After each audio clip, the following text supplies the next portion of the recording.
Good morning, morning traders, Ash, James, Silver, the regulars. Hope you guys are all well. On this Thursday, I played five-a-side last night and I feel like a 55-year-old man. I need to start doing yoga again. So I started doing 20 minutes of yoga because my back is killing me. Well, everybody's well. Inflation is the name on everybody's lips, obviously up to 9.1 after yesterday. It's not looking good, is it? It's not looking good.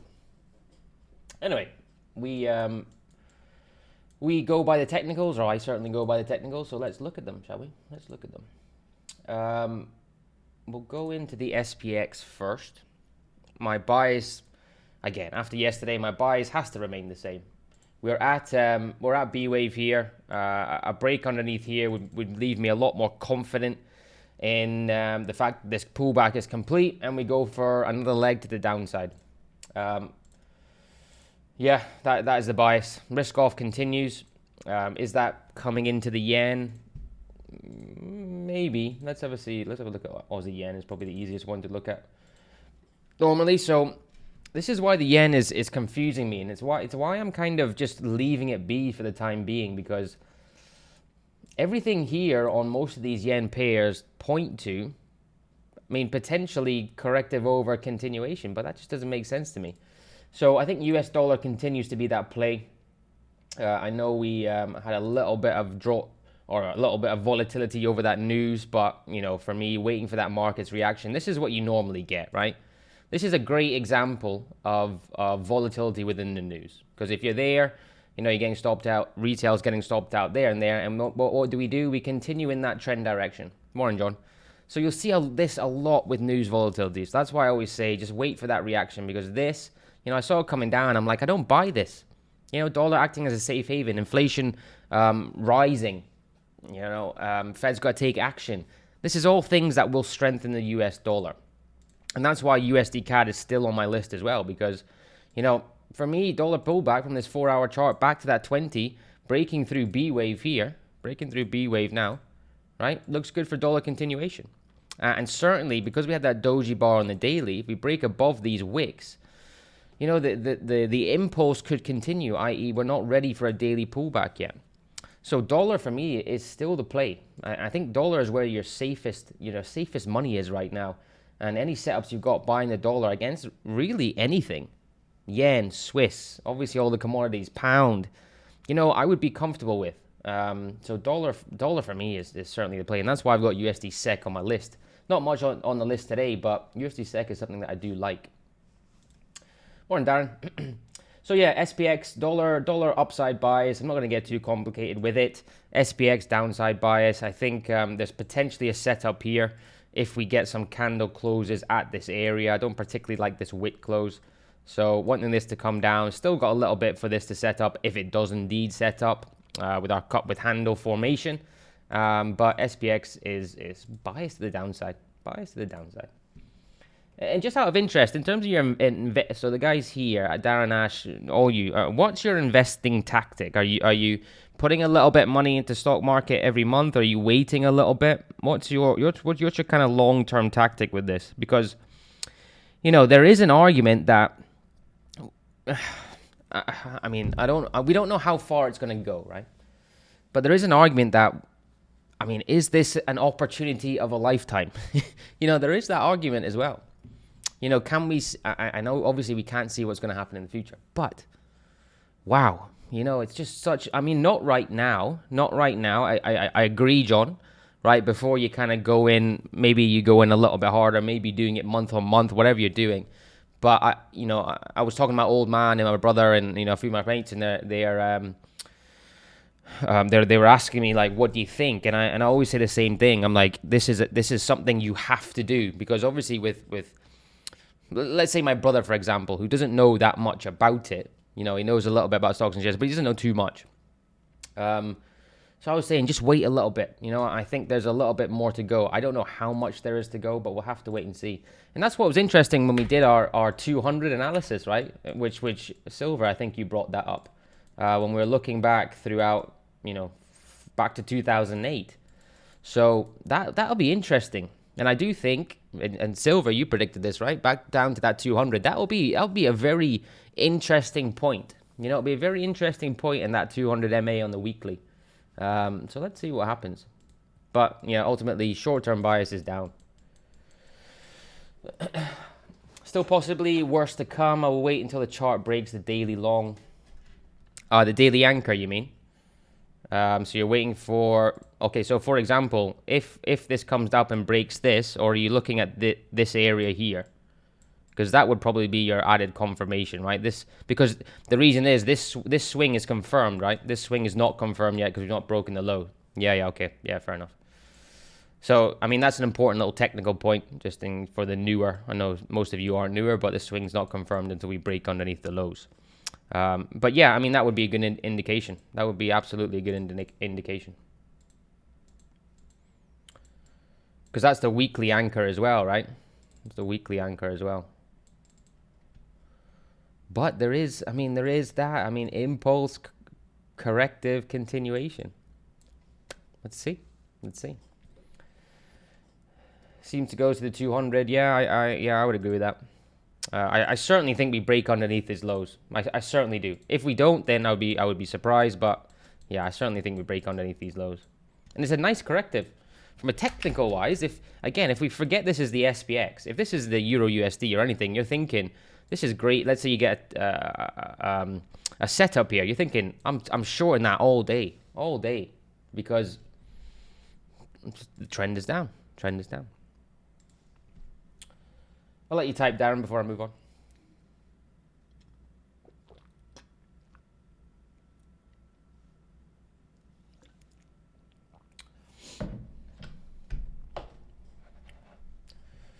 CAD Swiss on the long side, price retesting 20 is catching up. Yeah, I'll do that, mate. I've only got... Okay, so let's go into the ones I'm looking at. Then I'll go through your pairs. USD SEK. Now, going with the trend here, we're having a little bit of correction through time rather than through price. Not too extended away from the 20. We've had our corrective here. Price action looks relatively healthy on our daily chart. Momentum is to the upside. 4 hour I like. We potentially had our ABC pullback. Morning star here as a pattern that potentially indicates that this pullback is complete. And we continue to the upside. So higher time frame confluence along with US dollar strength is there. Right, the setup is coming on the 30-minute chart. We can see our H&S, head and shoulders, here in the 30-minute. Good area to break out from, i.e. B wave. This is B wave on our 4-hour chart, or our hourly chart as well. So looking for this to break through this area, do the same thing, day in, day out, retest this area, and continue to the upside. USD SEK, I like that. I will be watching it today if we do indeed get a break. USD strength. USD CAD is still on the list. I know we had that volatility yesterday. Again, I do believe this comes back up. For me to be able to take this on the 4-hour chart, remember, as I was talking about yesterday, this is now B wave, right? So I can take this out. It's absolutely valid. It was valid yesterday, but it's certainly probably a little bit better now. But I still need price action to be quite healthy. So if we create our V reversal, we'll need that period of accumulation. 20 squeeze into the area before we take a break on that 4-hour. From a daily perspective, if we get a decent close today, i.e. potentially an OBE out engulfing candle, a bullish 180, we're back to that 20. The context is valid. I'll take that break on a if it does break, or I'll put my order in possibly before, depending if I can look at the markets before I go to bed or in the morning tomorrow. But if we get a decent close today, I'll put my order in for USD CAD long. The news yesterday, in this bar yesterday, I just don't buy it. I think US dollar continues to rise. I could be wrong. I know the CAD has some data out that strengthen it in terms of interest rates, but US dollar for me is the play. And potentially still in that and possibly in that from a daily breakout tomorrow. Aussie CAD here, cut with handle has been formed, going with that trend. What I'm looking for is this to kind of neaten up a little bit. I don't really like this. you know, in terms of what it's doing right now. As long as it doesn't break these highs, we can get our cup with handle within our cup with handle. That would be okay.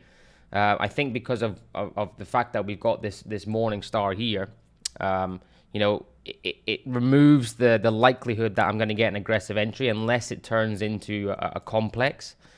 So Aussie CAD potential shorts, if it does come back down here for a breakout, or a breakout retest.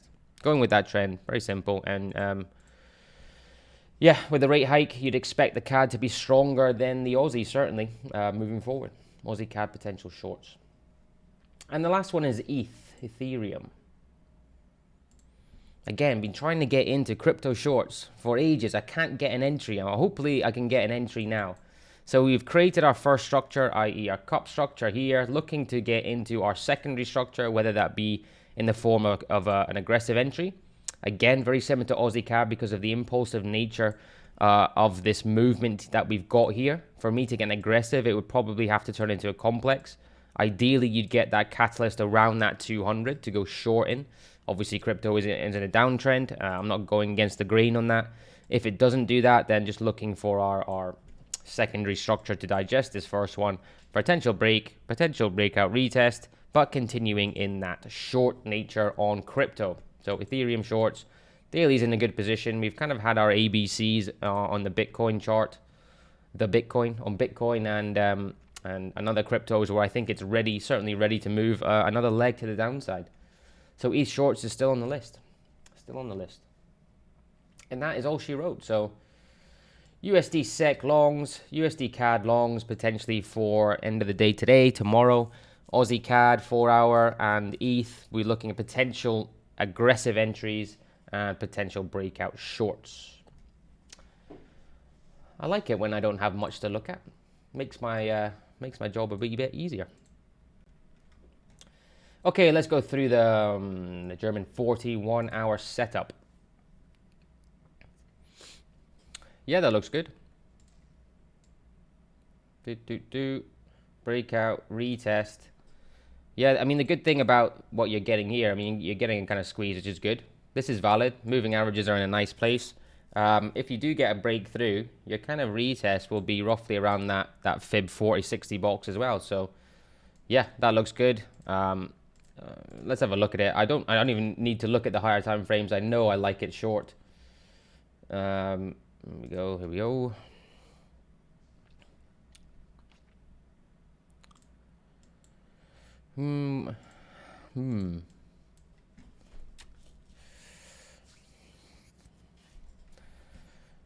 Well, what are we thinking actually? Higher time frames. Context in terms of what you sent, Silver, I agree with. Yeah. I don't know if I like that daily.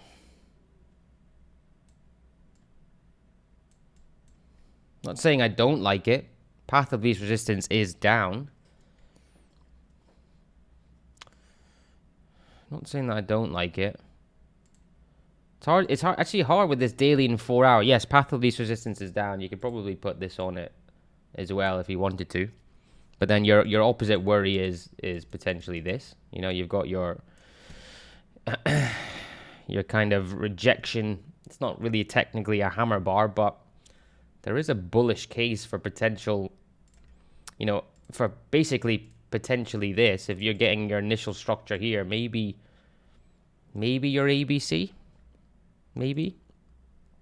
That would be my worry with it. That would be my worry.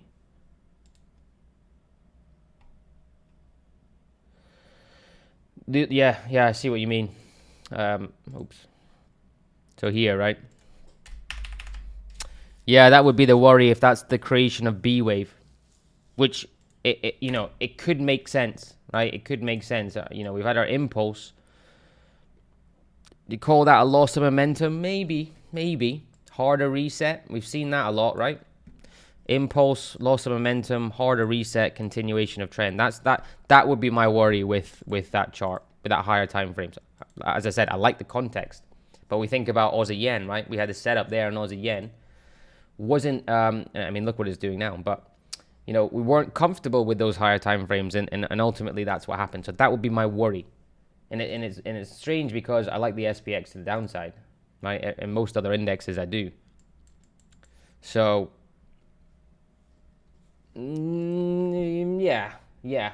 Context is good. Higher time frames, question marks. But context is good. What was the next one? Can take out CAD Swiss long. Okay.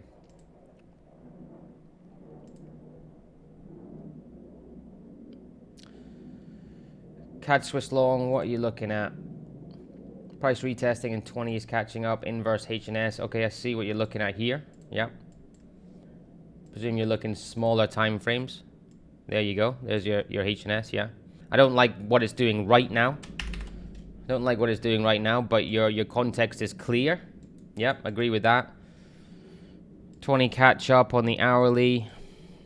If this turns into a complex, right, because of the impulsive nature of what we're getting right now, so we're worried about a fake out, right? So, but if this goes into ABC, it kind of digests this initial reactionary move to the downside, which you may be getting roughly around that area. So context is good. Yeah, we need to see what the retest is like. So that's why I always use the 5 to 10 or 5 to 15, 5 to 15 bar retest. I can't type as well as I used to on this thing. 5 to 15 bars, right? So we've got 1, 2.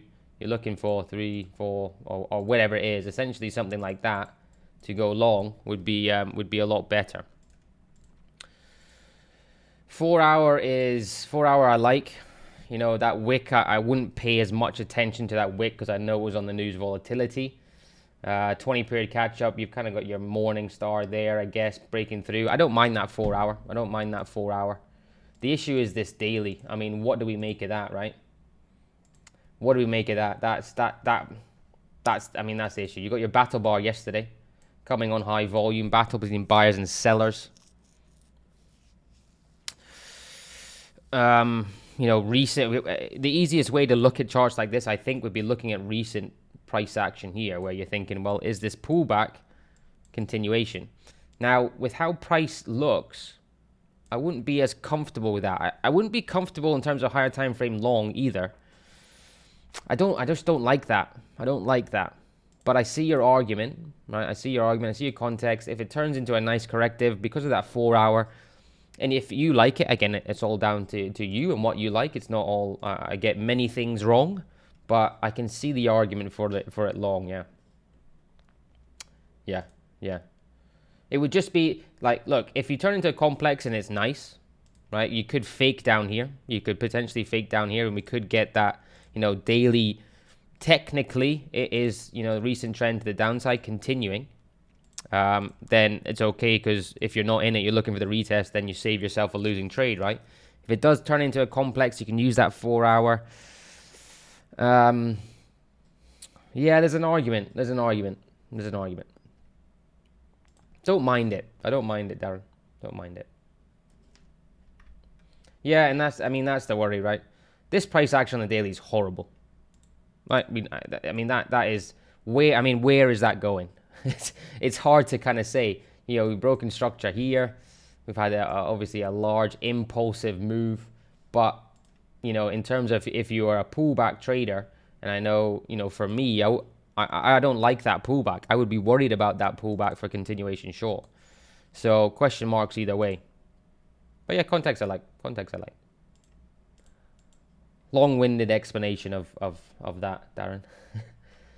GJ long, you're in it, and CAD yen long. GJ, you like a bit of GJ, John. And it seems to be like you're right. I can't, like I said, I can't get a grips of this yen. So you're creating your V reversal here. Okay, you've got your potentially your, you know, Dow theory. I mean, it's technically still in a Dow theory uptrend, right? Technically. Created a higher low. But, you know, as I was saying yesterday, that depending on how today closes, that would still be the worry in my eyes of, are we in this slight corrective and we move to the downside? Now, I mean, there's your potential confluence, right? And there's your, I mean, it is an anchor. There's your anchor. We'll get some reaction off that 200. And then breaking through that. Yeah, I mean, I think, obviously I'm not trading it, but I think bias has to be up, right? Your bias has to be up. But you may get some resistance, you know, there's a little bit to go through. But it does look relatively strong. It does look relatively strong. You get a break through this area, obviously it will look good. So it'll be interesting to see how London opens on GJ Long. Yeah, it's so strange. That's why I'm just avoiding it, because I don't know how it's acting. I don't know how it's acting. But it may just be delayed. It may just be delayed. What else are you in? CAD Yen. Yeah, CAD Yen's the same, where the daily, this daily actually looks good for longs. You could look at this in AB shallow C, right? AB shallow C. Shallow C. ABC breaking through B wave. That daily is looks good long. 4 hour as well. You've kind of had your pullback. We could get a retest of this area from this latest impulse. Not saying that that has to happen. It's not massively extended, but CAD Yen long, if you're already in that, look at that 30-minute. Nice little pullback to the 20 and off we go. Nice pullback and off we go. Yeah, CAD Yen long. You could get a slight pullback, but bias, yeah, I would think that looks better than CAD Swiss, basically. I think CAD Yen looks nicer than CAD Swiss, I would say. You can look at the 4 hour here. You've got your H&S on the 4 hour, right? So maybe it does come back and retest, but it could just motor on. It could motor on because, and the reason why it could motor on is because that daily does look nice. And obviously with the rate hike. With the rate hike with CAD yesterday and the yen just being weak, I think it's a good play. I think it's a good play, CAD yen. You're on the daily chart? Yeah, daily chart's great. Let's see where this goes, actually. Be interesting to monitor this. Because if you look at it as a whole structure from here, price action looks pretty nice. Impulse, nice corrective in here. Push on. ABC, breaking through B wave. You know, we're right at that 20. The 20 squeezing price action up in here. Obviously, 4 hour, you're getting your smaller H&S. All looks good. All looks good from a technical perspective. I might not agree with it, but it all looks good from a technical perspective against that yen. So yeah. Any more? Any more for any more?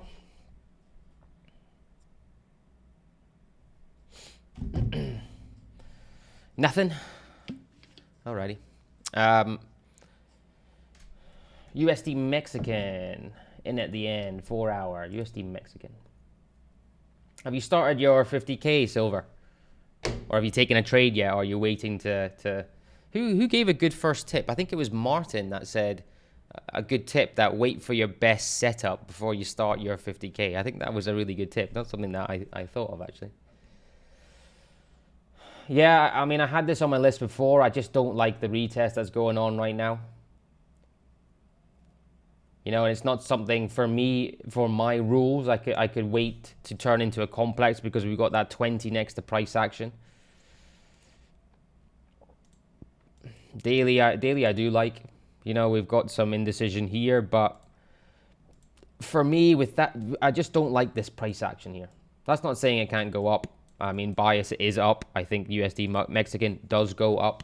I personally couldn't take it. I mean, this was okay.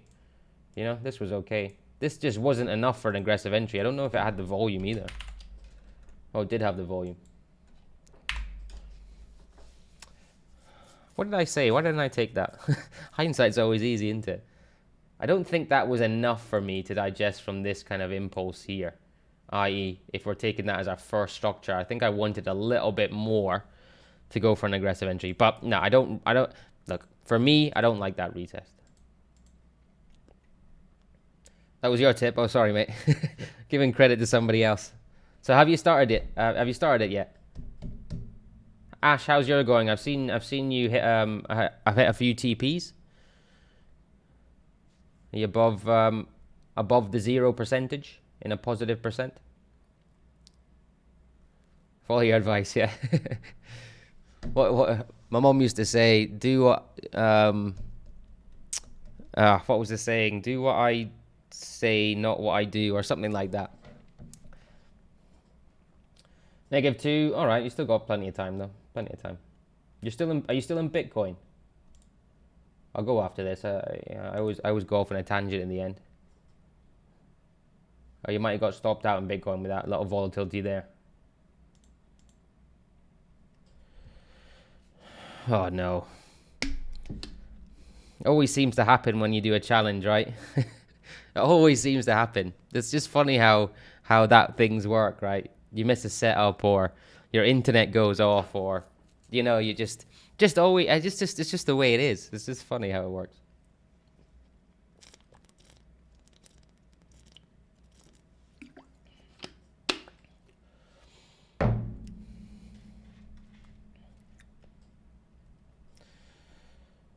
USD PLN,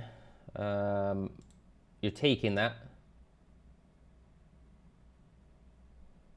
I don't think I've ever traded that. Oh, right, sorry, yeah. Situations like that, right? You keep doing it, you're going to get your luck. That's it, it's just persistence. It's consistency, persistence in this game, and that's it. I mean, think about my last 6 months, you know? It's just consistency and patience. It's all psychology. Everybody's got a little edge, it's all psychology. Kicked in the butt, yeah, I know, it was horrible. Right, guys, have a lovely Thursday. I'll see you all on Friday, and we'll do it all over again. I'll keep an eye out on USD SEC. Obviously, if I take anything, I shall let you know. And trade safe. Cheers. Peace.